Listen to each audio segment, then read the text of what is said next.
13 तारीख को जब घटना हुई थी उस समय मतदान का बहिष्कार ग्रामवासियों के द्वारा किया जा रहा था और नरेश मीणा जी और उनके सपोर्टर्स को भी उस बहिष्कार का उसमें वो शामिल हो गए और वहीं पे बैठ गए। उसके बाद जब 2-3 लोगों ने अपना मत डाला तब नाराज होकर उन्होंने एसडीएम को दोषी ठहराते हुए थप्पड़ मार दिया था। उसके बाद स्थिति गंभीर थी।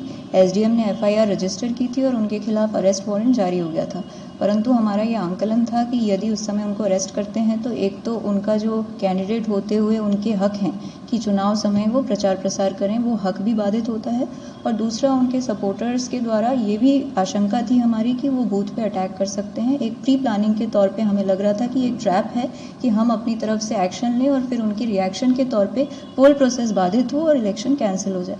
तो इसीलिए संयम रखा गया और ये वेट किया गया कि जब पोल प्रोसेस पूरी तरह से कंप्लीट हो जाता है और पोलिंग पार्टी सेफली अपनी मशीन्स के साथ रवाना हो जाती हैं, उसके बाद आगे की हम प्रक्रिया करेंगे। ये हमारा डिसीजन था। अब जो है नरेश मीणा को जो है कोर्ट में पेश किया जाना है। जो गिरफ्तार हुए 60 लोग जो भी संख्या है उनको भी आज कोर्ट में पेश किया जाना है। तो किन किन चीज़ों का प्रशासन ध्यान रख रहा है? लॉ एंड ऑर्डर को लेकर भी किस तरह के जो है इंतजाम पेशी के दौरान, क्या ऑनलाइन पेशी हो सकती है? बिल्कुल, ये एक डिस्कशन है जो एसपी साहब और कोर्ट जो मजिस्ट्रेट हैं उनके बीच में जारी है और हमने अपनी तरफ से सुरक्षा के सारे इंतजाम रखे हैं। अलग अलग जिलों से भी फोर्स मंगवाई गई है और जो हमारी स्पेशल फोर्सेस होती हैं वो भी पूरी तरह से तैनात हैं।